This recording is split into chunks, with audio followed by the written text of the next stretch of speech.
Hechos capítulo 10 y leemos del versículo 1 al 16. Dice la palabra del Señor. Había en Cesarea un hombre llamado Cornelio, centurión de la compañía llamada La Italiana, piadoso y temeroso de Dios con toda su casa, y que hacía muchas limosnas al pueblo y oraba a Dios siempre. Este vio claramente en una visión, como a la hora 9 del día, que un ángel de Dios entraba donde él estaba y le decía: Cornelio. Él, mirándole fijamente y atemorizado, dijo: ¿qué es, Señor? Y le dijo: tus oraciones y tus limosnas han subido para memoria delante de Dios. Envía pues hombres a Jope y haz venir a Simón, el que tiene por sobrenombre Pedro. Este posa en casa de cierto Simón curtidor, que tiene su casa junto al mar. Él te dirá lo que es necesario que hagas. Ido el ángel que hablaba con Cornelio, este llamó a 2 de sus criados y a un devoto soldado de los que le asistían, a los cuales envió a Jope después de haberles contado todo. Al día siguiente, mientras ellos iban por el camino y se acercaban a la ciudad, Pedro subió a la azotea para orar, cerca de la hora sexta, y tuvo gran hambre y quiso comer, pero mientras le preparaban algo, le sobrevino un éxtasis.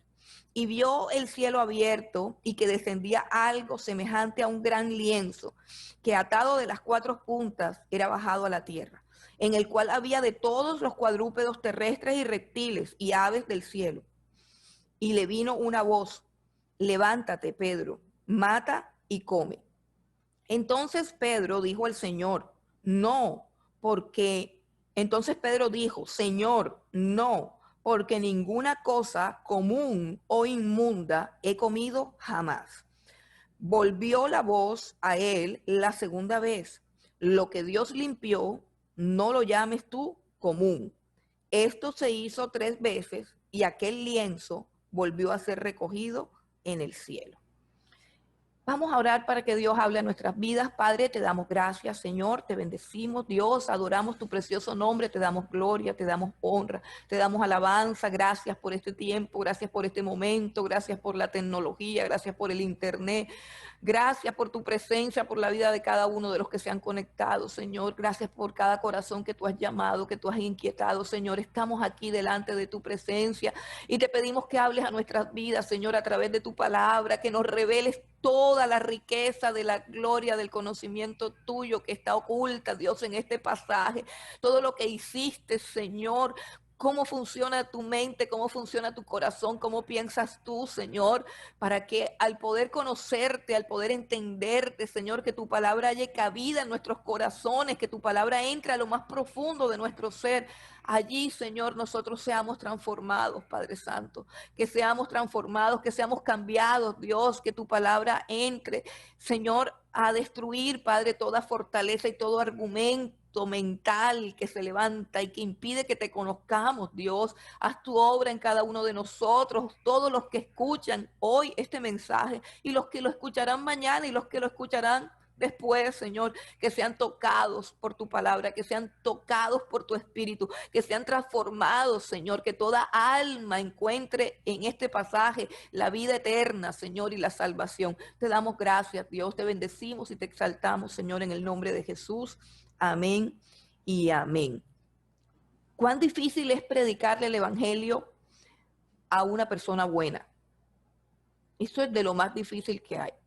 Predicar el evangelio a alguien que es bueno es una de las cosas más difíciles que hay, precisamente porque es bueno. Y entonces él dice, pues, ¿qué necesidad tengo? O te va a decir que todo eso ya lo sabe o que todo eso ya lo hace.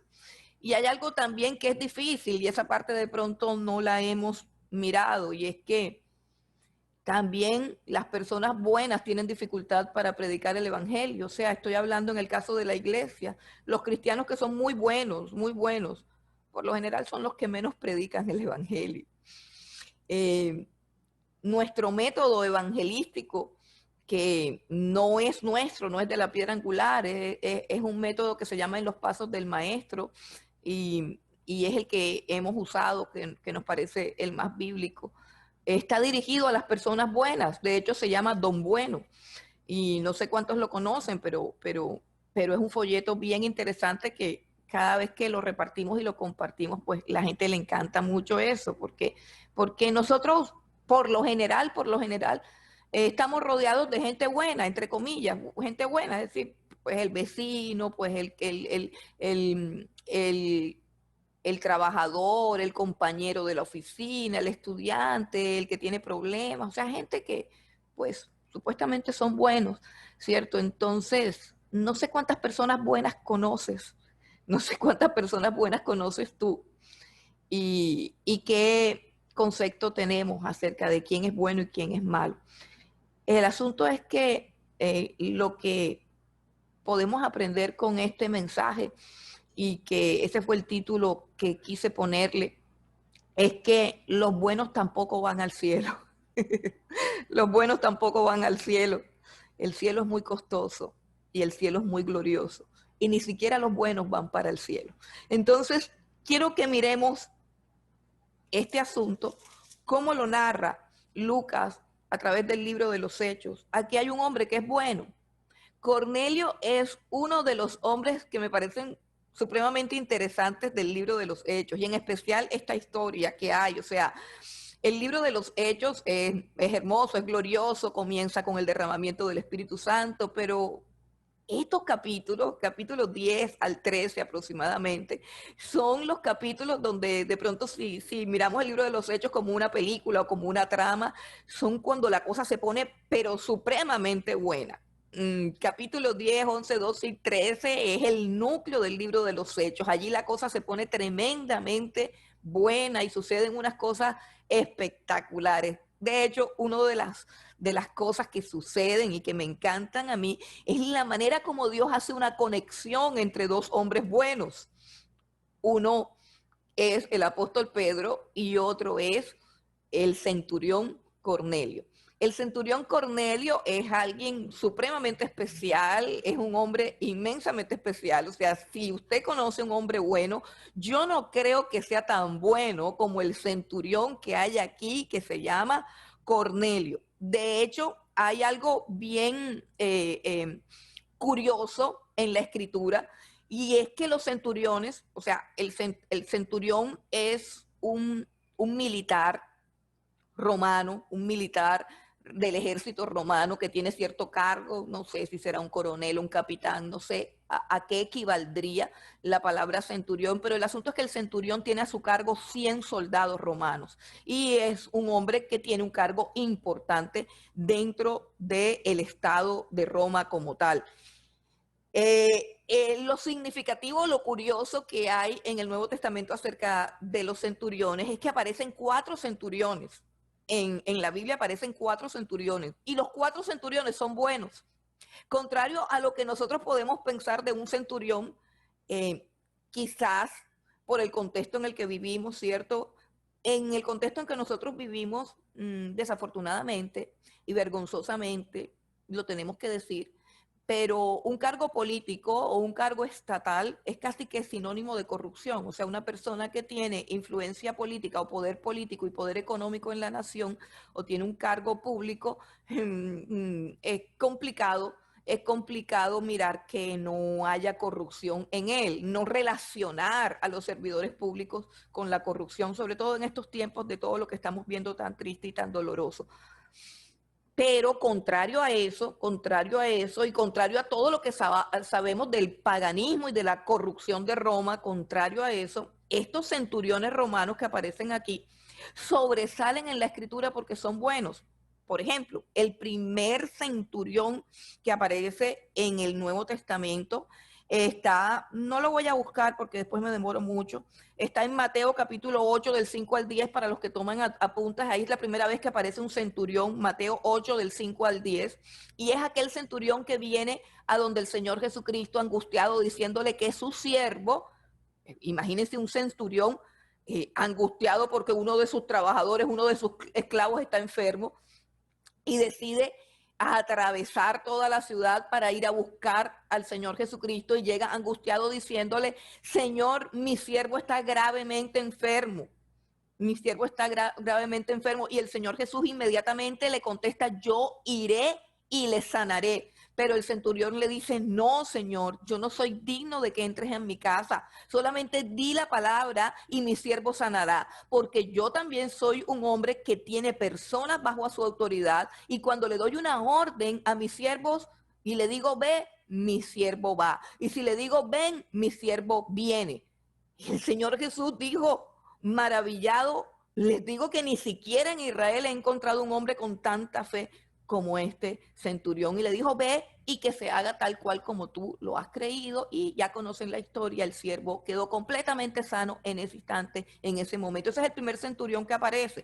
Después aparece otro centurión que está observando la muerte del Señor Jesucristo, y observa la manera, él está allí velando en la guardia mientras el Señor Jesucristo es crucificado, y él observa todo cómo murió el Señor Jesucristo, escucha las palabras que clamó el Señor Jesucristo cuando entregó su espíritu, cuando dijo: en tus manos, Padre, encomiendo mi espíritu. Ve cómo el cielo se oscurece, ve cómo la tierra tiembla, ve todo. Y finalmente este centurión romano que está ahí al pie de la cruz dice: verdaderamente este era el Hijo de Dios. Segundo centurión. El tercer centurión, no tengo la cita, pero es como en los últimos capítulos del libro de Hechos, cuando el apóstol Pablo es enviado a Roma en un barco lleno de presos, de prisioneros. Ahí hay un centurión, y ese centurión es cuando llegan después del naufragio, porque él tiene un naufragio. Cuando ellos llegan, el centurión entrega todos los presos a la cárcel, pero pide que Pablo, o sea, él le da un trato especial a Pablo, y Pablo termina, por decirlo así, entre nuestro lenguaje actual, termina con casa por cárcel. Ese es el tercer centurión que hay, o sea, un centurión que de alguna u otra manera apoyaba al evangelio o apoyaba a la iglesia. Y el último centurión que muestran es este centurión, Cornelio, nuestro cuarto centurión, por así decirlo, es Cornelio. Entonces ya sabemos que es un centurión, vivía en Cesarea. Cesarea es una provincia romana que queda en el territorio del norte de Israel, o sea, en Galilea, que es la provincia más norteña de Israel. Ellos han colonizado ese lugar, los romanos han colonizado ese lugar y han establecido una compañía de soldados romanos llamado Compañía la Italiana, y nuestro amigo Cornelio se estableció allí. Él era el centurión que estaba a cargo de ese lugar. Cornelio era un hombre bueno, estamos hablando de gente buena. Cornelio era un hombre bueno, era un buen romano, era un hombre bueno, era un hombre de alto estatus. Ya sabemos que tiene alto estatus político y económico, pero que eso no lo había corrompido, y eso es importante saber, que él tenía poder político y económico, porque hay veces que la gente es buena porque no tiene los medios para ser mala, ¿cierto? Por ahí dicen eso, ¿cierto? Que a veces el dinero y el poder prueban a las personas, porque hay personas que aparentan ser buenas, pero es que no les han dado la oportunidad o no tienen suficiente dinero para hacer lo que realmente quieren hacer. Pero ese no era el caso de Cornelio. Cornelio es un hombre que está muy bien en términos de estatus, en términos de estatus social, estatus político y estatus económico. Él está supremamente bien, pero ¿cómo lo describe la Escritura? Quiero que vengas conmigo al versículo 2. Dice que es piadoso y temeroso de Dios. Piadoso y temeroso de Dios. El temor de Dios es una cualidad que tienen muchísimas personas. El temor de Dios es algo que en el pasado quizás lo tenía todo el mundo. El temor de Dios es la fuente de todas las virtudes humanas. De hecho, el libro de Proverbios dice que el principio de la sabiduría es el temor de Dios. Yo diría que el temor de Dios es la fuente de todas las virtudes humanas. ¿Por qué? Porque cuando el ser humano cree que existe un Dios, cuando el ser humano cree que tiene que rendirle cuentas algún día a ese Dios que lo creó, el ser humano se restringe de su pecado. La sola idea, el solo concepto de que existe un Dios le pone un freno a la maldad de la humanidad, le pone un freno a la conciencia de las personas. La sola idea de que existe un Dios y el solo estudio de cómo puede ser ese Dios, porque todos tenemos una conciencia de que existe un Dios y cómo es ese Dios, pues es bueno, es justo. Aún los que dicen que son ateos saben que Dios es bueno, que Dios es justo, que Dios es santo. Yo no sé cómo dicen que son ateos, porque ellos saben que Dios es así. Y sé que todos los ateos saben cómo es Dios, porque cuando un ateo ve a un creyente hacer algo malo, inmediatamente le dice, y eso que tú eres creyente, y eso que tú crees en Dios. O sea, ¿cómo tú haces tantas cosas malas si tú crees en Dios? No sé si me entienden el concepto y la idea. Lo que quiere decir que ese ateo sabe cuál es el carácter de ese Dios que él niega que existe. Mas, sin embargo, él niega que existe, pero cuando alguien hace algo malo, él dice, ¿por qué haces eso si tú crees en Dios y supuestamente Dios es bueno? Entonces, el solo concepto, hermano, el solo concepto de que Dios existe, independientemente de que se tenga una relación significativa con Dios, independientemente de que se pertenezca a una religión como tal, pero la sola creencia en Dios y el solo temor a Dios es algo que produce multitud de virtudes en el ser humano. Es algo que, repito, restringe nuestra tendencia pecaminosa y algo que inspira a hacer lo bueno. Porque la sola personalidad y los solos atributos, las perfecciones del carácter de Dios son una inspiración para hacer lo bueno. Entonces, cuando hablamos del temor de Dios, estamos hablando de algo, hermano, que en el pasado existía en toda conciencia, en toda mente, en todo corazón. Era algo intrínseco a la naturaleza humana, el temor a Dios, el respeto, el creer que existe un ser superior frente al cual hay que darle y rendirles cuenta. Cuando nosotros vivimos en una época donde se está perdiendo el temor de Dios, entonces de pronto no podemos manejar bien ese concepto, el concepto de piedad y temor de Dios. Y de pronto pensamos que piedad y temor de Dios es que la persona es cristiana, que ha nacido de nuevo y que pertenece a la iglesia. No, no. Usted puede ir por las calles y ver entre los incrédulos personas que son piadosas y personas que no lo son. ¿Qué es una persona piadosa? Es una persona que tiene temor a Dios y que se cuida de hacer lo malo porque tiene el temor a Dios. Cornelio era una persona supremamente piadosa y temerosa de Dios, pero hay algo supremamente más impresionante de Cornelio, y es que la frase dice que él era piadoso y temeroso de Dios con toda su casa, con toda su casa. Usted puede ser temeroso de Dios, pero lograr que toda su casa también lo sea es una ardua labor. La más grande empresa de un hombre es lograr que sus hijos y que en su hogar y que en su casa todo el mundo tema a Dios. Eso es lo más grande que usted puede hacer, inculcar a todos los que están a su alrededor ese temor a Dios, comenzando obviamente por sus hijos. Esa es la mayor hazaña que usted puede hacer, entregarle a una sociedad hijos que tengan dentro de su corazón inculcado en lo más profundo de su ser el temor a Dios. Y aquí no estoy hablando de conversiones ni nada, estoy hablando de unos principios que se pueden inculcar. Aquí está diciendo que Cornelio era un varón piadoso y temeroso de Dios con toda su casa. Este Cornelio había logrado que todos sus hijos, que su esposa, escuche bien, y que todos los trabajadores de su casa y los soldados que estaban a cargo de él, y eso está claro en el pasaje, más adelante lo vamos a ver, que todos ellos tuvieran una especial reverencia y temor hacia las cosas de Dios. Mire, es muy fácil esforzarnos para que nuestros hijos estudien en el mejor colegio. Es muy fácil esforzarnos para que nuestros hijos vayan a la mejor universidad. Pero cuán difícil es hacer que nuestros hijos sean respetuosos de las cosas de Dios. Cuán difícil es hacer que nuestros hijos se levanten temprano el domingo porque es el día del Señor.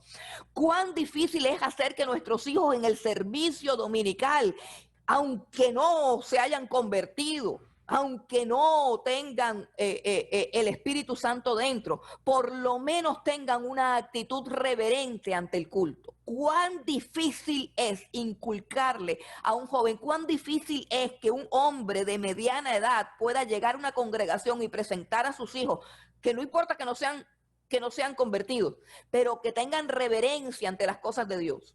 Y eso se ve con los ojos.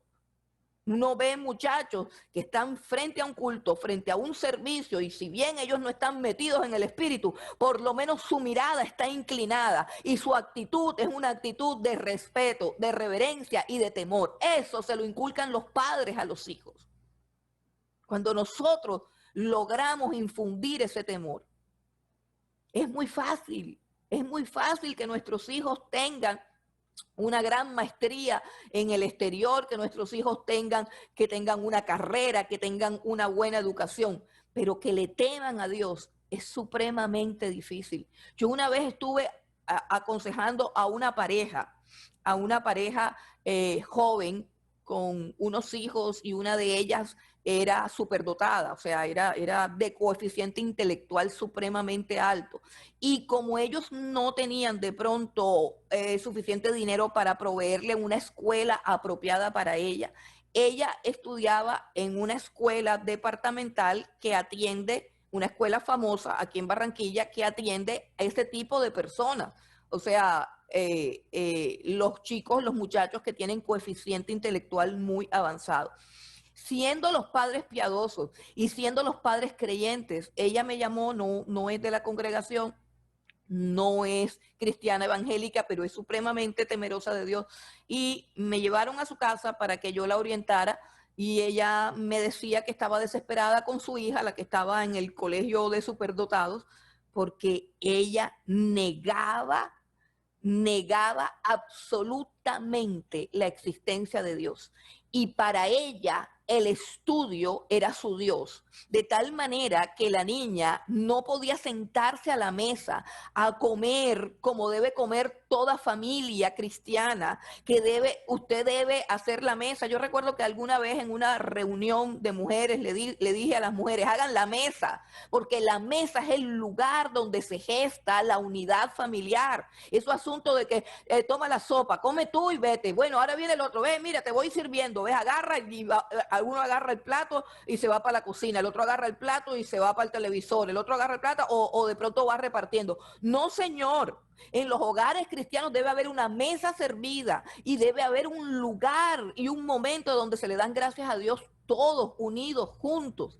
Pero la niña estaba estudiando y era muchísimo más importante para ella competir con su inteligencia, con su intelectualismo, con todos aquellos sabios y eruditos con los que estudiaba. Y para la familia eso llegó a ser sagrado. Oh, ella es la superdotada. Oh, ella es la que tiene que estudiar. Oh, ella es la que va a conquistar el mundo. Ella no puede venirse a sentar a comer con nosotros y a darle gracias a Dios, porque para ella ni Dios existía y la comida era solamente, como dijo Bart Simpson, lo que nosotros trabajamos y lo que nosotros producimos.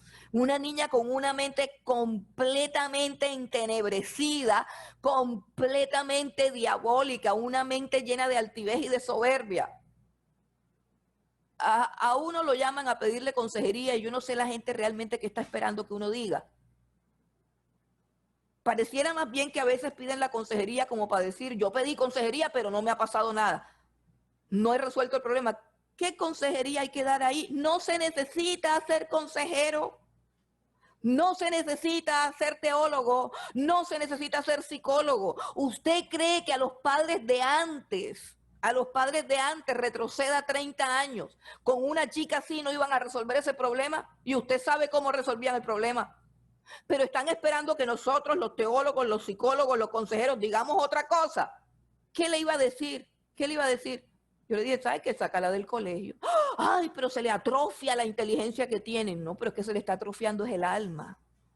Se le está atrofiando el alma. Se le está atrofiando la vida y se va a ir para el infierno. Entonces yo la prefiero bruta, pero la prefiero salva.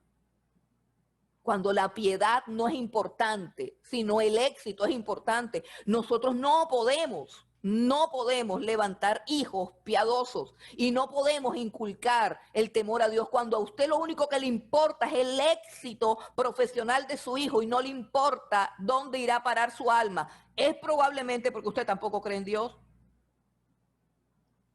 porque es que el único legado que le podemos dejar a nuestros hijos es el temor a Dios. Lo demás se compra con dinero, pero esto no. Y es lo más complejo y lo más difícil. Y estoy diciendo esto para que sepamos de qué calibre era la piedad y la bondad de Cornelio. Porque si vamos a hablar de gente buena, tenemos que hablar de Cornelio. Si vamos a hablar de hombres buenos, de pronto dice, bueno, ese señor yo no me lo he podido ganar para Cristo, no le he podido predicar, pero él es un hombre bueno, bueno. Pregúntese si era tan bueno como Cornelio. Si había un hombre grande en Roma, ese era el centurión Cornelio. ¿Cómo hizo para que todos sus hijos temieran a Dios? ¿Cómo hizo para que todos los que servían en la casa, todos los empleados y los 100 soldados temieran a Dios? Uno no puede hacer que la gente sea salva, pero el temor a Dios sí se enseña. Y cuando se tiene autoridad, la autoridad debe ser ejercida en el temor de Dios. Estamos frente al caso, ahora mismo estaba escuchando un video de YouTube donde el senador Milton, del pastor y senador Milton, ¿cómo hace? No sé, pero bueno, es pastor y senador Milton, entrevista al juez Eliseo Flores, que fue el que se negó contundentemente a casar a las dos mujeres, y lo entrevista y resulta que el hombre es un poeta, el hombre es un escritor, el hombre es temeroso de Dios, el hombre no está asustado, es un hombre sencillísimo, es un hombre humilde y él tiene una argumentación no solamente teológica, de sentido común y de política. Y él dice, vea la Constitución invoca el nombre de Dios. Si la Constitución invoca el amparo de Dios, yo estoy amparado no solamente bajo la presencia de Dios, sino también bajo la misma Constitución. Yo estoy obrando dentro de la Constitución. Hermano, hemos perdido el temor a Dios. Lo acusaron y que de prevaricato. Y yo decía, pero la gente tiene la cabeza al revés. Prevaricato es si él viola su propia conciencia y sus propios principios cristianos, ahí sí comete prevaricato. Si él, para guardar su puesto y su investidura de juez, accede a hacer algo en contra de su conciencia y de sus principios, sí es un prevaricador. Pero no, ahora el mundo tiene la mente atravesada, tienen la mente anormal, tienen la mente torcida. ¿Por qué? Porque se perdió el temor a Dios. Y el temor a Dios es la fuente de todas las virtudes, aún del pensamiento lógico, aún de la sensatez, de la cordura. Todo proviene de Dios. La sabiduría, la inteligencia, todo proviene de un principio, temor a Dios. Y si no hay temor a Dios, el ser humano se embrutece y no puede ni siquiera pensar correctamente. Toda su casa temía a Dios. Toda su casa temía a Dios. Hijos, parientes, trabajadores, etcétera, etcétera. Ahora, esta no es una piedad, cuando hablamos de la piedad como tal, o sea, esa es una palabra que yo creo que para nosotros en nuestro contexto es un poquito como ambigua, como que no ubicamos realmente que es una persona piadosa. Bueno, una persona piadosa es una persona que tiene reverencia hacia las cosas de Dios. Eso es una persona piadosa, reverencia hacia las cosas de Dios. Por ejemplo, yo recuerdo cuando íbamos en el carro con mi esposo, que teníamos nuestros carnet de pastores, pertenecíamos a las asambleas de Dios en ese momento, teníamos carnet de ministros, de pastores, de predicadores, en fin, y nos preguntaba, a veces habían no retenes de la policía. Usted sabe que aquí se da una costumbre con la policía, que a veces se reúnen dos policías en una esquina y uno no los ve, pero de repente aparecen y te comienzan a preguntar lo que tienes y lo que no tienes. Entonces sucedió eso alguna vez y nosotros ya teníamos visto cuál era el asunto de esos dos policías. Yo sé que usted me entiende, ¿cierto? Eso es como muy propio aquí de Barranquilla, así, dos policías así en una esquina, que uno no los ve, pero ajá, ahí están y son policías. Entonces, un día no, varias veces nos detuvieron. Ellos se instalaban por donde nosotros vivíamos antes, cerca al tanque de las Delicias, se instalaban ahí, tenían un sitio estratégico donde nadie los veía, ¡pum! Y el que pasaba, ¡chan!, lo agarraban. Y, y Arturo era muy astuto en eso y se había dado cuenta de eso, pero ellos tenían temor a Dios. Estaban haciendo lo que estaban haciendo, vaya usted a saber, pero tenían temor a Dios porque cada vez que paraban a mi esposo y mi esposo les mostraba y ellos veían el carné de que era pastor en sus papeles, inmediatamente le entregaban todos los papeles y le decían, ore por nosotros, ore por nosotros. Entonces mi esposo les predicaba también con el folletico de Don Bueno, les predicaba el evangelio y ellos se quedaban impactados de eso y momentáneamente se retiraban y luego volvían a eso. Pero lo que quiero decir es que el temor de Dios no tiene que ver con ser una persona que haya nacido de nuevo realmente, ni con pertenecer a ninguna religión, sino tener esa conciencia de que las cosas de Dios son sagradas y que mejor no hacemos nada que a Dios le pueda desagradar porque nos podría castigar. Ese es como el fundamento del temor de Dios. Ahora, ese temor no era algo abstracto en la vida de Cornelio. Esa piedad no era algo ambiguo. La piedad de Cornelio se traducía en una disciplina. Y yo quiero que antes de que miremos la lista de las manifestaciones de la piedad de Cornelio, vayamos a Primera de Timoteo, capítulo 4, versículos 7 y 8. En Primera de Timoteo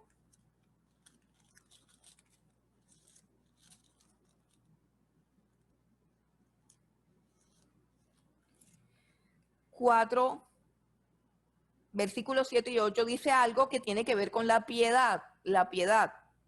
Dice, desecha las fábulas profanas y de viejas, ejercítate para la piedad, ejercítate para la piedad, porque el ejercicio corporal para poco es provechoso, pero la piedad para todo aprovecha, pues tiene promesa de esta vida presente y de la venidera. Dice, ejercítate para la piedad y la compara con el ejercicio físico, que está diciendo que la piedad es una disciplina. La piedad es un ejercicio.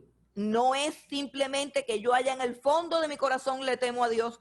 No, el temor a Dios me lleva a la piedad y la piedad me lleva a una disciplina, a una disciplina. ¿En qué consistía esa disciplina? Y quiero que miremos el ejercicio de la piedad. Escuche bien, el ejercicio de la piedad. Cuando el apóstol Pablo dice, ejercítate para la piedad, nosotros podemos mirar un poco a Cornelio y darnos cuenta cómo él era un hombre que tenía esa disciplina de piedad. Dice, piadoso y temeroso de Dios con toda su casa, y dice que hacía muchas limosnas al pueblo y se refiere al pueblo de Israel. Hacía muchas limosnas al pueblo de Israel. Un hombre adinerado, un hombre rico, pero a él le gustaba proveer para las necesidades del pueblo judío. Él tenía un discernimiento, escuche bien, y ese discernimiento lo producía el mismo temor a Dios. ¿Qué discernía él? Pues algo que es muy lógico, algo que es muy claro. Él discernía que los principios, los valores y las virtudes que la religión judía profesaba, así fuera teóricamente, en teoría, acerca del carácter de Dios, eran supremamente gloriosos y superiores a toda la influencia pagana de los dioses romanos. Los dioses romanos eran concupiscentes, los dioses romanos eran paganos, eran sensuales, llenos de lujuria, llenos de vicios. Así eran los dioses romanos.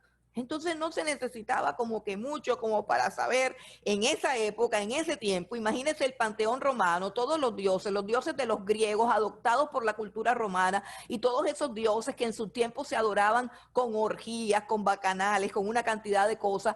Oye, no se necesita tener dos dedos de frente para encontrarnos con el Dios de Israel, que es santo, que es justo, que es limpio, que es bondadoso, para darse cuenta que si hay un Dios verdadero en el mundo, pues tiene que ser el Dios de los judíos. No va a ser Neptuno, no va a ser Venus con todas sus depravaciones, no van a ser los dioses que se adoran haciendo lo malo. O sea, no se necesitaba tener tres dedos de frente. No se necesitaba mucha sabiduría y eso era Cornelio, un hombre sabio, un hombre que había entendido que si había un Dios verdadero en el mundo, ese Dios era el Dios de los judíos. Y él prefería honrar al pueblo judío con sus bienes. Él no estaba obligado. Él no estaba obligado. Si algún impuesto tenía que pagarle, él le tenía que pagar impuesto a Roma, pero no a Israel. Pero él hacía muchas limosnas con Israel porque sentía respeto por el pueblo que profesaba fe en un Dios que sí tenía atributos de Dios, que sí tenía la perfección divina. Entonces, él tenía discernimiento espiritual. ¿Y él qué hacía? Limosnas para el pueblo. Honraba a ese Dios, lo honraba con su dinero, con su dinero. Y eso es parte de la piedad. Parte de la piedad es qué haces tú con tu dinero. Es que la cosa más sensible del ser humano es el dinero. La cosa más compleja del corazón del ser humano es el dinero. Si hay un Dios que compite con el Dios verdadero, es el Dios dinero, de tal manera que para saber si tú eres una mujer o un hombre piadoso, tú solamente tienes que revisar cómo es el movimiento de tu dinero. ¿Cuánta plata inviertes en el ejercicio de la piedad? Es la pregunta. Dice aquí que Cornelio hacía muchas limosnas al pueblo de Dios. Y también dice que oraba a Dios siempre, o sea que tenía una disciplina de oración. Usted puede ser muy bueno, usted puede ser muy bonachón, usted puede ser una calidad, como decimos nosotros, usted puede ser una madre, pero si usted no tiene disciplina de oración, usted no puede ser llamada una persona piadosa. La piedad ora. El ejercicio central de la piedad es orar, orar. No se puede decir que una persona que sea piadosa y que no ore, no, esas dos cosas tienen que ir juntas. La piedad te lleva a orar, a orar. Dice, oraba a Dios siempre. Escuche bien, y dice, oraba a Dios con D mayúscula. Lucas plasmó aquí que él oraba al Dios de Israel, que él oraba al Dios de los judíos. Entonces estamos viendo que Cornelio es un gran hombre, pero no, ahí no termina la cosa. El versículo 3 dice que vio claramente en una visión como a la hora novena del día. La hora novena del día de los judíos son las 3 de la tarde. Eso quiere decir que él a las 3 de la tarde estaba orando. Escuche bien. Y más adelante, cuando él le cuenta a Pedro lo que estaba haciendo, dice que estaba en ayunas. Entonces aquí tenemos a un hombre grande, a un hombre que tiene una capacidad para ejercer una influencia poderosísima en su familia, en sus hijos, en su contexto, en su trabajo, en su comunidad, en su empresa. Pero ¿de dónde proviene esa capacidad? Es un hombre que ora y es un hombre que ayuna. 3 de la tarde estaba Cornelio en ayunas. Y no solamente es un hombre que ora, y no solamente es un hombre que ayuna, sino que también es un hombre de visiones. Recibió una visión del cielo. Recibió una visión del cielo. Visión que inmediatamente obedeció. Dice más adelante el versículo número 7, que una vez que el ángel se fue, el ángel que se le apareció, una vez que el ángel que hablaba con Cornelio se fue, una vez, inmediatamente, él no se puso a pensar, esto será de Dios, esto no será de Dios, esto será una locura. No, aquí vemos a un hombre que está familiarizado con el mundo espiritual.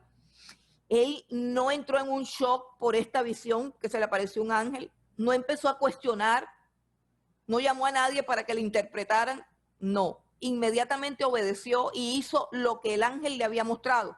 Ido el ángel llamó a 2 de sus criados, versículo 7, y a un devoto soldado, el soldado era devoto, a un devoto soldado de los que asistían, a los cuales envió a Jope, etcétera, etcétera.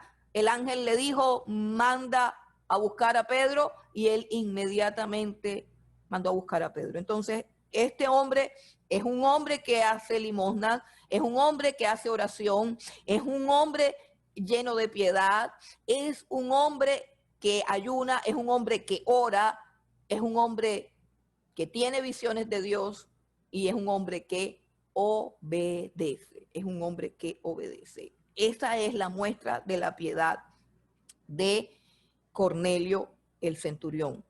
Pero ahora tenemos a Pedro. Pedro también es un hombre bueno. Pedro también es un buen hombre. Miremos algo de Pedro. A Pedro lo conocemos más, pero Pedro no solamente es un hombre bueno, es que Pedro es el principal pilar de la iglesia cristiana que acaba de nacer. Pedro es una de las principales columnas, o más bien la principal columna, el apóstol Pedro. Y así como Cornelio es un hombre bueno y es un romano bueno, pues Pedro es un judío muy bueno también. Es un judío muy bueno que también ejerce su piedad. Aquí está Pedro ejerciendo su piedad. En el versículo 9 dice que al día siguiente de la visión de Cornelio, cuando ya venían de camino los que venían a buscar a Pedro, al día siguiente dice, Pedro subió a la azotea para orar cerca de la hora sexta. La hora sexta es las 12 del día, es la hora más pesada para orar en medio de un desierto y en la azotea. Ay, hermano, podemos quedarnos aquí hablando de este solo versículo. Usted sabe lo que es irse para la azotea en ese clima de Israel a las 12 del día, porque seguro había un poco gente en la casa. Usted no se ha encontrado que usted de pronto siente un deseo de orar, pero hay un rumbón de gente en su casa. Hay tanta distracción que usted no sabe si orar en el baño o debajo de la cama o dónde. Y donde se meta alguien lo va a buscar y le va a pedir algo. El control del televisor que se perdió, el otro zapato que no lo encuentran, que la blusa que no se planchó, pero es complicado orar. Vamos a tener que buscar casas que tengan azotea para poder hacer como el apóstol Pedro a las 12 del día, subir una azotea con ese sol, como decía mi esposo, ese sol canicular. Solo a él se le ocurre orar. Y además dice que tenía hambre, o sea que el hombre estaba en ayuno. Entonces, imagínense la piedad del apóstol Pedro, un hombre que aprendió a orar. Acuérdense que él no era muy diestro para esto. Pedro, ni siquiera una hora has podido. Y él, creo que esas palabras de Jesús lo enseñaron a orar mínimo una hora. Así que a las 12 del día ya Pedro había orado bastantes veces, pero él quería orar en ese momento, no encontró espacio, además estaba en ayunas y se fue para la azotea a orar. Pedro también era un hombre de oración. Ahora, Pedro también era un hombre de visiones. Y ya vimos la visión que tuvo Pedro, ¿cierto? Pero Pedro tiene un problema. Fíjense que no le encontramos ningún defecto a Cornelio, el centurión romano. Pero aquí sí le vamos a encontrar el defecto al pobre Pedro. Pobre Pedro, que la Biblia, el Espíritu Santo no le perdonó los defectos al pobre Pedro, pero gracias a que los defectos de Pedro salieron a la luz, nosotros podemos ser edificados y nosotros podemos ser enseñados. Entonces, ¿qué pasó con Pedro cuando, número uno, la visión es impresionante? La visión le muestra unos animales inmundos, según las leyes ceremoniales de la dieta judía, que bajan del cielo en un lienzo. Él los ve. Recuerden que Lucas, la Biblia, Hechos, nos acaba de decir que tiene un hambre tremenda a las 12 del día con semejante sol, un hambre salvaje. Quiso comer algo, le estaban preparando comida, él está en la azotea esperando la comida, muerto del hambre, y en la visión que Dios le muestra, la voz de Dios le dice, Pedro, mata y come. O sea, ¿tienes hambre? Mata y come. Eso es interesante porque eso nos muestra también otra cosa. Lo voy a tratar de decir rápidamente para no perder el hilo. Así como yo soy un cuerpo, también soy un espíritu y soy templo del Espíritu Santo. El Espíritu Santo no viene y va, sino que el Espíritu Santo vive en mí.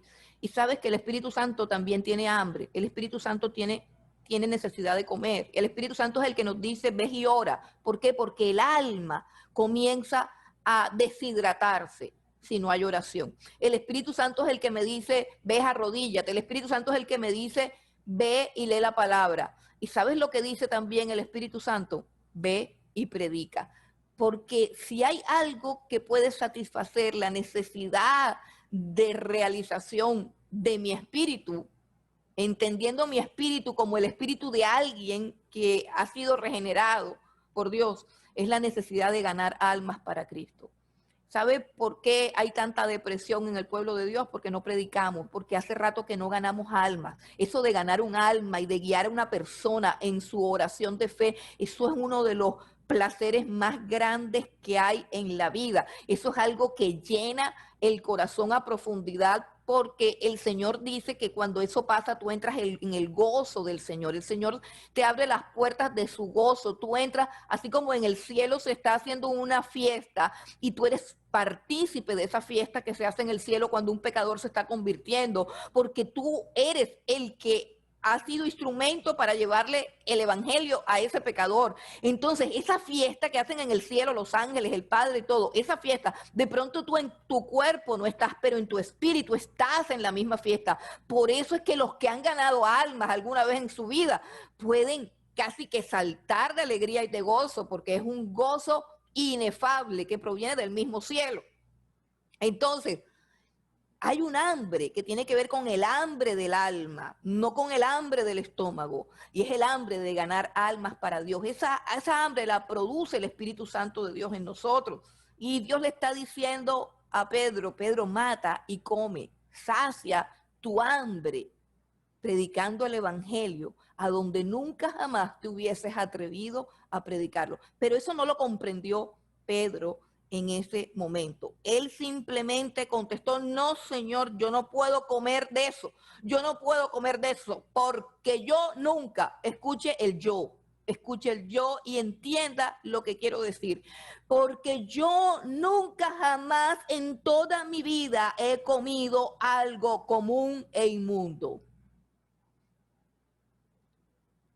Allí encontramos una falsa piedad. Escuche bien. Encontramos allí una falsa piedad. No es una piedad que encaje con los lineamientos de Jesucristo. Escuche bien. La Biblia dice que Jesucristo se hizo pecado para que nosotros fuésemos hechos justicia de Dios en él. ¿Qué quiere decir eso?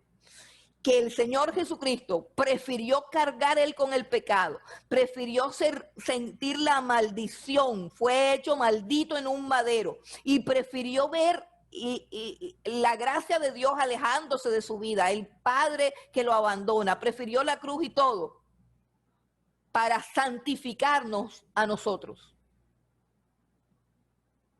Jesús no dijo, no, un momentico, yo soy el Hijo de Dios y yo soy santo. Yo soy el Hijo de Dios y yo soy puro. Yo soy el Hijo de Dios y yo soy limpio. A mí no me van a echar todas las porquerías de la humanidad, me las van a echar en mi cuerpo. No, Señor. Yo no voy a cargar con todas las cochinadas que todos ustedes han hecho, porque yo soy santo. Él no dijo eso. Él no dijo eso. Y quiero decirte que hubo otro hombre, un hombre, para mí después de Cristo viene él, el apóstol Pablo, que escribe en la carta a los romanos unas palabras que no vamos a buscar, pero yo me las sé de memoria. Dice el apóstol Pablo, porque deseara yo mismo ser anatema por causa de Israel, mis hermanos, según la sangre. En otras palabras, ¿sabes lo que dice el apóstol Pablo? Si yéndome yo para el infierno, todo Israel se salvara, yo con gusto me perdería y me iría para el infierno, sabiendo que todos los judíos van a ser salvos por mi perdición. Son dos conceptos diferentes y yo espero que usted capte la idea. La falsa piedad comienza por el yo. Pedro no está diciendo, Señor, yo no quiero comer nada inmundo porque a ti te desagrada que yo coma algo inmundo. Pedro está diciendo, Señor, yo no voy a comer nada inmundo porque yo nunca he comido nada inmundo. Y esa es la base y el fundamento de mi orgullo espiritual, mi propia santidad y mi propia justicia, mi propio orgullo y mi propio ego. Ojalá que me estén entendiendo lo que yo quiero decir. Hay cosas que parecen muy buenas, pero no son tan buenas. Hay actitudes que parecen santas, pero no son santas. Y afortunadamente Dios lidia con nosotros y nos soporta lo hipócritas que somos, lo religiosos que somos, lo falsos que somos, lo orgullosos, lo altivos y lo arrogantes que somos, viles pecadores, que a veces miramos a los demás por encima del hombro, que a veces pasamos por una esquina y decimos, mira cómo están, se van para el carnaval, se van a beber ahí jugando dominó, no sé qué, mira esa perversidad. ¿Cuál perversidad, hermano? Si nosotros no hubiésemos recibido por gracia la salvación, estuviéramos sentados ahí con ellos. O es que no es por gracia la salvación, es que usted creyó porque usted es mejor que los que no han creído. No, quizás nosotros, y eso sí concuerda con la Escritura, somos peores que ellos. Y cuando veamos todos esos cuadros de gente depravada, haciendo lo malo, corrompiéndose, drogándose, prostituyéndose, lo que debemos es decir, Señor, cuántas gracias has derramado sobre mi vida y cuán grande ha sido tu misericordia. Mira dónde podría estar yo si no fuera por tu gracia, si no fuera por tu misericordia. Pero no, nos sentamos en el trono de Dios y decimos, mira qué malos son. Esa es una falsa piedad. Y esa falsa piedad no proviene de Dios, proviene de Satanás. El envanecimiento espiritual proviene del diablo, no proviene de Dios. De Dios proviene la humildad. De Dios proviene el humillarnos para que otro crezca. El vivir por la causa de los demás y no por la causa nuestra. De Dios proviene el que estemos crucificados con Cristo. El que nos neguemos a nosotros mismos y vivamos para los demás. Eso es verdadera piedad. Pero cuando prima el yo no como de eso porque yo soy una persona que yo nunca he comido de eso. ¿Usted no escucha gente así? No, yo nunca, yo esto, yo lo otro, yo. Parece piedad, pero es soberbia. Se llama orgullo, se llama altivez y se llama creerse más que los demás. Y todo eso es una barrera que impide a Dios hacer lo que Dios quiere hacer. Que todos procedan al arrepentimiento, que nadie se pierda. Barreras culturales, barreras religiosas, esquemas complejos, prejuicios. Todo ello tiene su raíz en el orgullo. El orgullo. Pedro tenía en su cabeza, en su mente, en su forma de pensar y en su forma de percibir el mundo. Oiga bien, el primer pastor de la iglesia cristiana, porque hasta este momento hemos visto todo lo bueno y glorioso de la iglesia primitiva y de pronto tanto usted como yo nos hemos sentido como unas cucarachas, hemos llorado diciendo, Señor, ¿por qué estamos así? ¿Por qué no vienen esos tiempos gloriosos de poder, de unción, de avivamiento que ellos vivieron? Señor, qué desastre, ¿por qué somos así? Bueno, pero ya estamos viendo los defectos de la iglesia. La cabeza de la iglesia tenía un esquema mental mezquino, religioso, lleno de prejuicios, lleno de egoísmo y lleno de orgullo. Vea un área donde el Señor Jesús empezó a tratar en el apóstol Pedro, y eso no fue tan fácil. Los estudiantes de Gálatas estamos viendo y vamos a ver ahora en la próxima clase la arrastrada que se pegó este pobre hombre. Pero antes de que fuese avergonzado, aquí está Dios diciéndole, mira Pedro, hay en tu cabeza, en tu mentalidad, un prejuicio que está estorbando mi obra, que está estorbando tu ministerio y que no proviene de mí, de mi corazón, sino de tu soberbia y de tu orgullo. Entonces él dijo, bueno, Señor, yo, no. Y no crea que eso se le quitó a Pedro ahí. No crea que, ay, eso enseguida se le quitó a Pedro. No, eso no se le quitó ahí. Eso no se le quitó ahí a Pedro. Cuando Pedro entra a la casa de Cornelio, escucha lo primero que dice. Cuando Pedro entra en la casa de Cornelio, versículo 28. Comencemos desde el 26. Mas Pedro le dijo, no, desde el 27, perdón, hermano, 27, dice, y hablando con él, o sea, Pedro está hablando con Cornelio, entró y halló a muchos que se habían reunido y les dijo, mire lo que les dijo, mire lo que les dijo Pedro. Aquí estamos de cara frente a una mentalidad con un prejuicio religioso del cual él está orgulloso y cree que es piadoso, pero es diabólico y es contrario a Dios. Y les dijo, vosotros sabéis, les dijo a todos los que estaban ahí, pues ¿quiénes estaban ahí? Pues todos eran romanos, la familia Cornelio, los soldados, las esposas de los soldados, los hijos de los soldados, los sirvientes de la casa de Cornelio, todo. Y llega y les dice, ustedes saben cuán abominable es para un varón judío como yo juntarse o acercarse a un extranjero, es decir, a gente como ustedes. Oye, ¿quién empieza a evangelizar de esa manera? Yo creo que aquí en todos los que estamos conectados, ninguno es capaz de hacer semejante salvajada. ¿Verdad que la gracia y el poder de Dios son infinitamente poderosos? O sea, que a mí me mande, hermano, que usted llegue a una casa, usted sabe lo que es hacer un grupo de oración. Yo no sé cuántos aquí han hecho un grupo de oración. Eso es espantoso, hermano, hay que corretear a la gente. Y yo llego y me tienen el grupo de oración, me tienen la sala llena de gente y todo el mundo esperando que yo predique. Y yo salgo diciendo que para mí es una cosa terrible y espantosa juntarme con gente de su calaña. No, hermano, qué bárbaro es Pedro. Salvaje, salvaje. ¿Y por qué hizo eso? Porque tiene un prejuicio que está arraigado en su propio yo, en su propia justicia, en su propia creencia de que él es bueno, inclusive más bueno que Cornelio. Pero es que yo creo que Dios puso a estos dos hombres aquí en un paralelo para que nosotros miráramos.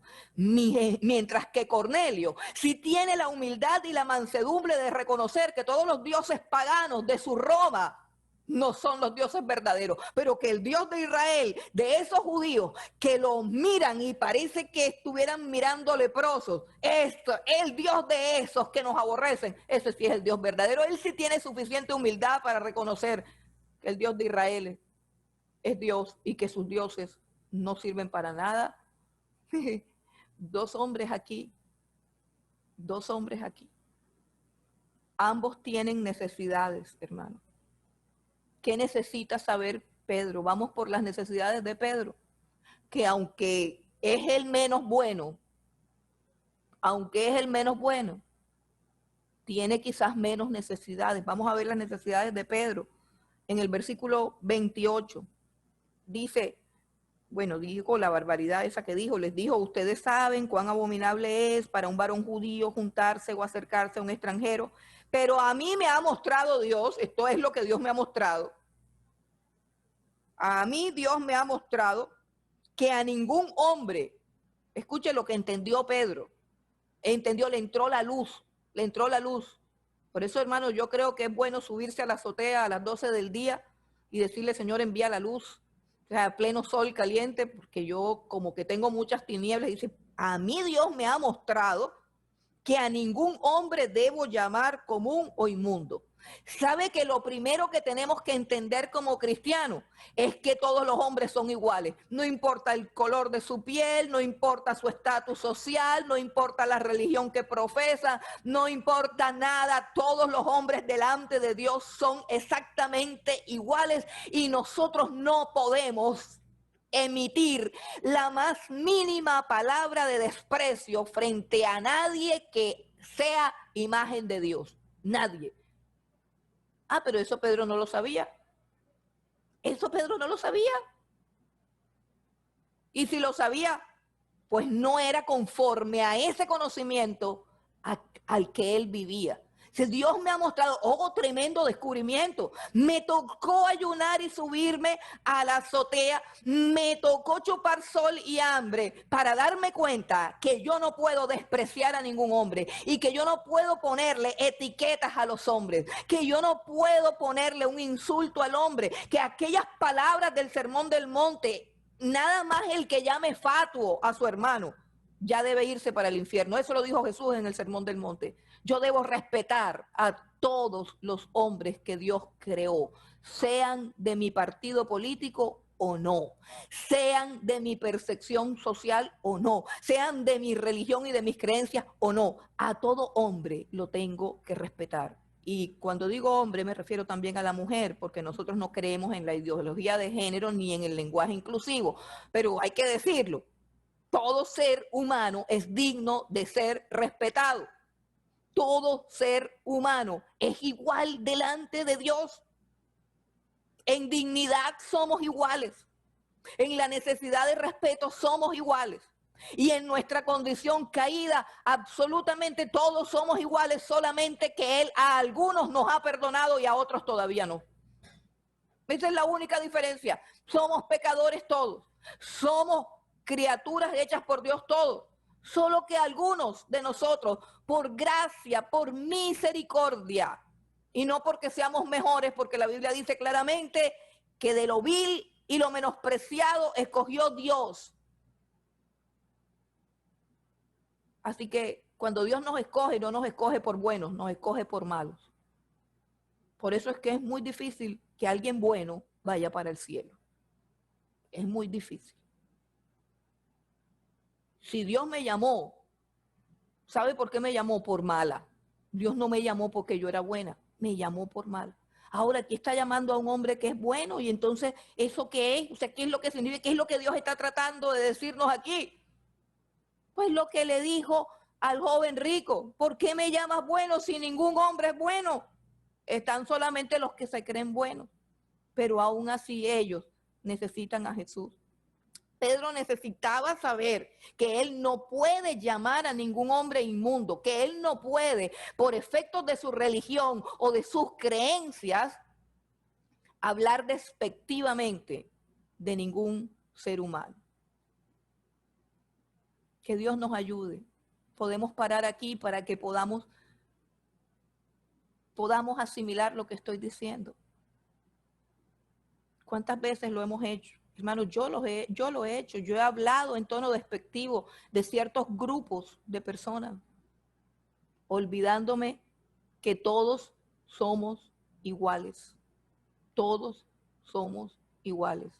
Y es pecado hablar despectivamente de una persona por sus diferencias políticas, sociales, religiosas, étnicas, raciales, etcétera, etcétera. Es pecado. Dice, Dios me lo ha mostrado. Pedro necesitaba saberlo. Y si Pedro necesitaba saberlo, yo creo que toda la iglesia tiene que saberlo y todo creyente tiene que saberlo. Que todos nuestros desprecios y nuestra percepción de que algunos son más o otros son menos son un estorbo para el evangelio y son pecado delante de Dios.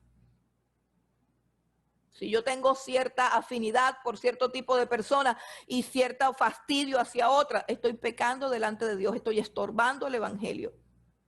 Y Dios tiene que tratar con mi vida para que se caiga esa fortaleza. ¿Qué otra cosa necesitaba saber Pedro? Acá en el versículo 34, dice Pedro, versículo 34, entonces Pedro, abriendo la boca, dijo, en verdad comprendo que Dios no hace acepción de personas. ¿Por qué dijo esto? Porque cuando llegó y le dijo a Cornelio que que toda esta gente y que Dios le había mostrado en una visión que tenía que venir, porque si no le hubiera mostrado la visión, él no hubiera venido, porque él no se junta con gente así, y etcétera. Después de que dijo todas esas barbaridades, le dijo, bueno, ¿y realmente para qué es que me hicieron venir? Entonces Cornelio le cuenta todo a Pedro, le dice, hombre, yo estaba antes de ayer, estaba en este lugar, estaba orando, vi un ángel, el ángel me habló, me dijo que tú eres Pedro, me dijo que tú estabas alojado en una casa de Simón, un curtidor y no sé qué, y le reveló todo así, se lo reveló así Cornelio, o sea, el impío, el inmundo, el no sé qué, acababa de recibir una revelación donde Dios le mostraba todo lo que era Pedro, la calle, la dirección, cómo encontrarlo, dónde encontrarlo. Y entonces Pedro se queda así espantado y dice, ahí es donde él habla, versículo 34. Pedro dice abriendo la boca, dijo, en verdad comprendo que Dios no hace acepción de personas, sino que en toda nación se agrada del que le teme y hace justicia. Dios no hace acepción de personas. Está diciendo, pero Dios no hace lo que yo hago. Y yo que toda la vida he hecho acepción de personas, toda la vida he dividido el mundo entre los inmundos y los puros, toda la vida, pero Dios nunca ha hecho esas divisiones. No es parte de su carácter. Por lo tanto, yo tampoco las debo hacer. Ahora comprendo que Dios no quiere salvar a Israel, que Dios quiere salvar a todo el mundo. Dice, sino que en toda nación se agrada del que le teme y hace justicia, del que le teme. O sea, el que le teme, el que hace las cosas bien hechas, ¿por qué? Porque tiene temor de Dios. A ese Dios le agrada. Dios le agrada ese tipo de gente. Bueno, entonces ya vemos las necesidades de Pedro. Ahora miremos las necesidades de Cornelio, ¿cierto? Porque Cornelio, pues aparentemente está todo bien.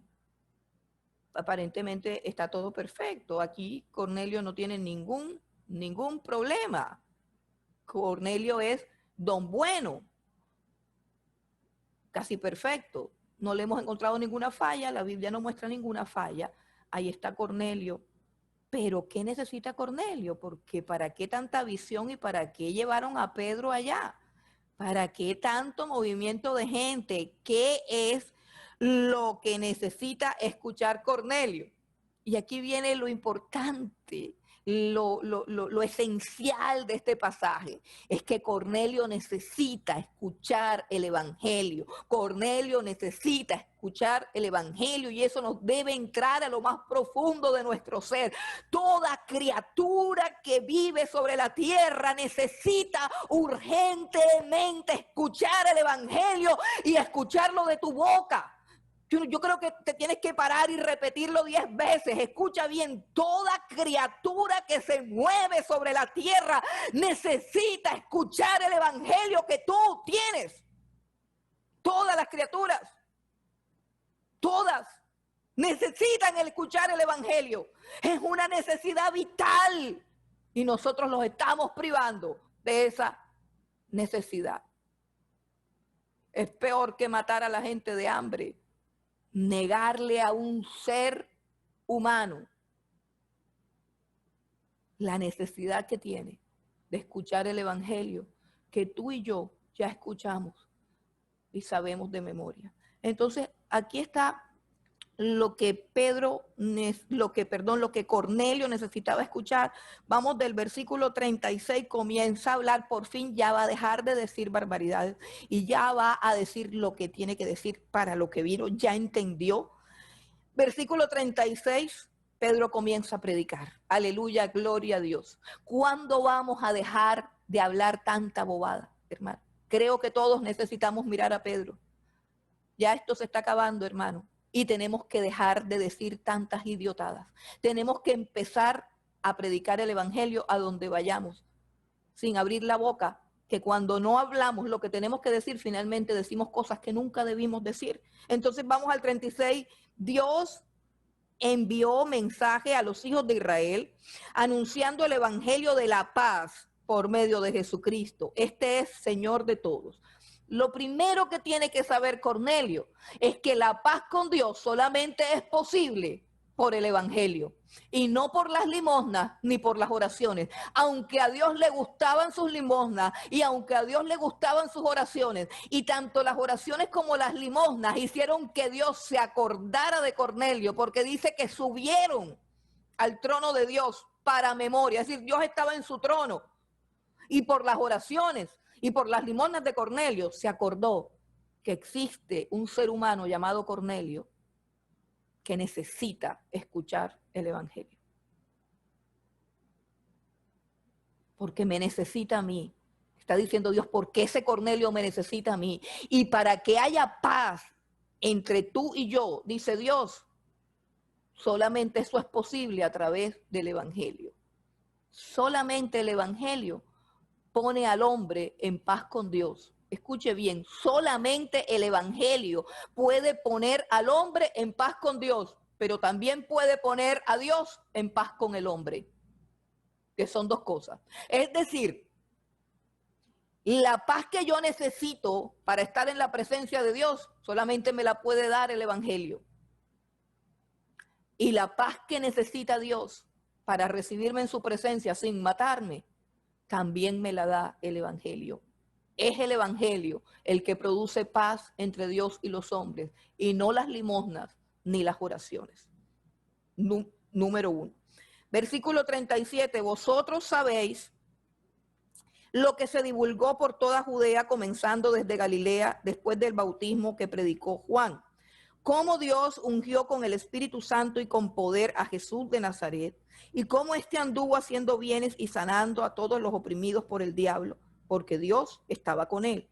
Y nosotros somos testigos de todas las cosas que Jesús hizo en la tierra de Judea y en Jerusalén, a quien mataron colgándole en un madero. A este levantó Dios al tercer día e hizo que se manifestase, no a todo el pueblo, sino a los testigos que Dios había ordenado de antemano, a nosotros que comimos y bebimos con él después que resucitó de los muertos. Y nos mandó que predicásemos al pueblo y testificásemos que él es el que Dios ha puesto por juez de vivos y muertos. De este dan testimonio todos los profetas, que todos los que en él creyeren recibirán perdón de pecados por su nombre. Entonces tenemos a un hombre que es muy bueno, que tiene unas cualidades excepcionales, fuera de serie, pero necesita tener paz con Dios, y eso solamente es posible a través del evangelio. Y necesita conocer a Jesucristo, el Jesucristo del cual ellos ya han oído, porque eso fue un escándalo. Entonces Pedro comienza diciendo, ustedes todos saben lo que se ha divulgado por toda Judea. Claro que lo saben. Que Jesús era un hombre que estuvo en medio de nosotros sanando enfermos y libertando a los cautivos de Satanás, porque Dios estaba con él. Y ustedes saben que lo crucificaron. Pero quizás hay algo que ustedes no saben. Ustedes tienen que saber que ese crucificado resucitó al tercer día de entre los muertos y que nosotros somos testigos de su resurrección. O sea, esas son las cosas que yo tengo que saber, que Jesucristo es el Hijo de Dios, que Jesucristo murió, que Jesucristo resucitó. Pero hay algo más importante todavía, que a este Jesús resucitado Dios lo ha puesto por juez de vivos y muertos. ¿Qué quiere decir? Que todos vamos a comparecer ante Él. Todos vamos a comparecer ante Cristo. Y aquí viene la buena noticia. Pero antes de que una criatura vaya a comparecer ante el juez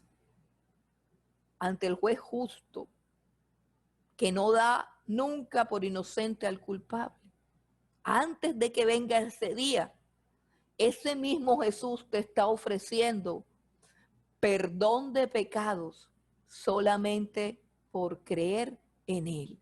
Entonces fíjense que Cornelio, a pesar de que era un hombre bueno, a pesar de que era un hombre que oraba, a pesar de que era un hombre que ayunaba, a pesar que era un hombre que daba limosna, a pesar que era un hombre que sus oraciones eran gratas para Dios, no había paz entre él y Dios. Sus pecados no habían sido perdonados. Era un pecador. Esto es lo que Cornelio tiene que escuchar. Tiene que escuchar que él necesita creer en el Señor Jesucristo, creer en su muerte, creer en su resurrección y entender que Él es juez de vivos y muertos y recibir por la fe en Él perdón de pecados y vida eterna. Perdón de pecados. Cornelio, tú eres un hombre que necesita ser perdonado. Y todo eso proviene y es posible única y exclusivamente a través de lo que hizo el Señor Jesucristo en la cruz del Calvario. No solamente necesitaba Cornelio saber el evangelio del Señor Jesucristo, sino que también necesitaba recibir el Espíritu Santo de Dios. Versículo 44, creyeron inmediatamente. Dice, mientras aún hablaba Pedro estas palabras, el Espíritu Santo cayó sobre todos los que oían el discurso. Cornelio necesitaba del Espíritu Santo de Dios. Cornelio necesitaba ser bautizado por Dios. Todos necesitamos ese bautismo. Todos lo necesitamos. Pero recuerden que también había algo que tenía que hacer Cornelio. Porque Dios le dijo a Cornelio, manda a buscar a Simón, al que le dicen Pedro, que está alojado en la casa del curtidor. Cuando él llegue te va a decir lo que tienes que hacer. Hasta ahora Cornelio solamente ha escuchado lo que Dios hizo. En este momento Cornelio solamente ha escuchado lo que Dios hizo y solamente ha experimentado lo que Dios está haciendo ahí en la sala de su casa. Cornelio solamente ha oído que ese Jesús que murió y que crucificaron es el Hijo de Dios, que lo resucitó Dios y lo puso por juez de vivos y muertos, y que si él no recibe perdón de pecados será juzgado por ese Jesús. Ahora experimentó el Espíritu Santo que se derramó. Algunos dicen que hubo un Pentecostés romano allí en la casa de Cornelio. Se derramó el Espíritu Santo de la misma manera como en el aposento alto. Cornelio necesitaba esa llenura del Espíritu Santo. Pero hay algo que Cornelio tiene que hacer. Dice, ahora vamos al versículo 47. Entonces respondió Pedro, ¿puede acaso alguno impedir el agua para que no sean bautizados estos que han recibido el Espíritu Santo también como nosotros? Y mandó Pedro a bautizarles en el nombre del Señor Jesús. Y entonces le rogaron que se quedase por algunos días. No basta con oír el evangelio y no basta con creerlo. Yo tengo que levantarme y tomar la decisión obediente de bautizarme, porque el bautismo es la señal de que he creído. El bautismo es la confesión de mi fe pública. El bautismo es el paso de obediencia que yo requiero,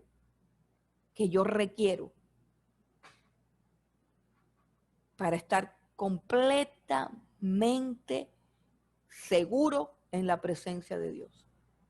Porque es que hay gente que dice que cree pero no se ha bautizado, y eso sí es raro, porque el que cree inmediatamente obedece. Al evangelio se le obedece. El evangelio es un mandato. El evangelio dice arrepentíos. O sea, el evangelio es una orden divina. Arrepiéntanse y crean en el Señor Jesucristo y bautícense en él.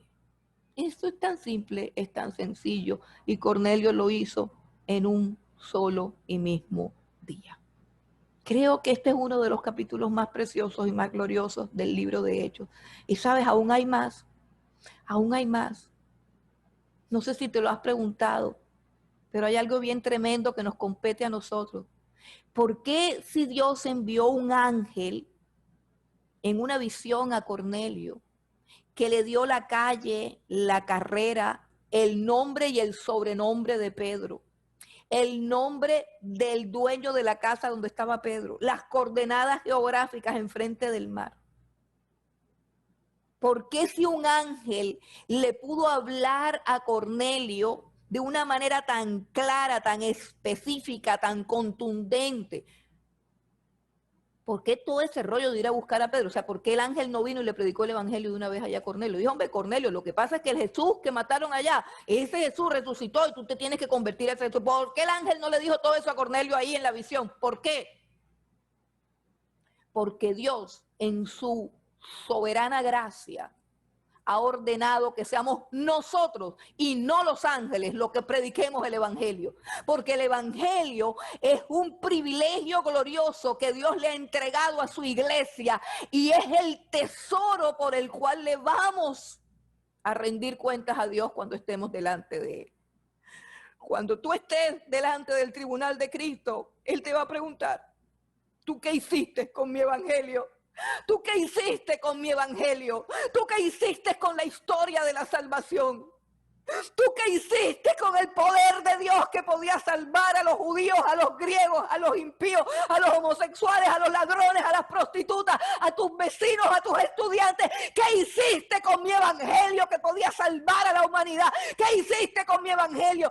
Esa es la pregunta que te van a hacer. No te van a preguntar si comías o no comías cerdo. No te van a preguntar si te circuncidaste o no te circuncidaste. Porque por todos tus pecados y por los míos murió el Señor Jesucristo en la cruz del Calvario, pero todos vamos a prevalecer ahí y todos vamos a comparecer ante su tribunal.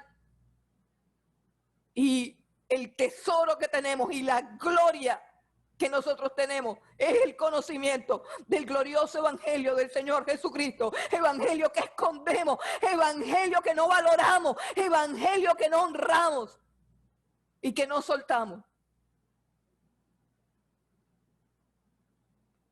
Ese evangelio se lo entregó Dios a los hombres. Y sabes que hay unos textos que dicen, te los voy a dejar para que tú los busques. Son unos textos que dicen que a los ángeles les encantaría predicar el evangelio. No lo dice así como lo estoy diciendo. Dice que Dios nos dio a nosotros un honor, un privilegio de ser portadores de este evangelio, y que este privilegio de compartir su verdad es algo en lo cual los ángeles anhelan participar, pero no es de ellos el predicar el evangelio, no es de ellos el predicar, es un honor que no se les dio a ellos, se les dio solamente a la iglesia. La iglesia es la que predica el evangelio. Eso está en Primera de Pedro, capítulo 1, versículo 12.